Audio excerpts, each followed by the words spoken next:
Hi, you are invited to Annie's kitchen. Today, I'm going to show you how to make crispy fried fish with garlic. Buy 2 clean pompano or catfish from the fish market. I chose pompano. In order to use less oil for crisping, first, pre-cook the fish in a pot with 3 slices of ginger, 1 tablespoon of oil, 1 tablespoon of salt, and 3 cups of water.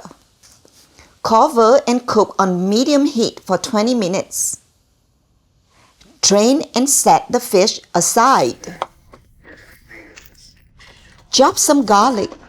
Pour some oil to cover a pan, then add the garlic and fry it for a minute.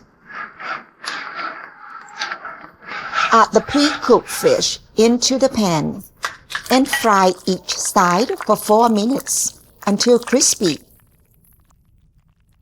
You can fry half or whole fish. The fish will be crispy on the outside and tender on the inside. Place the fried fish and garlic on a plate with some herbs to garnish. Here I use mint. Serve the fish with steamed rice and some fish sauce. My recipe for fish sauce is available on this channel. Quick and easy crispy garlic fried fish.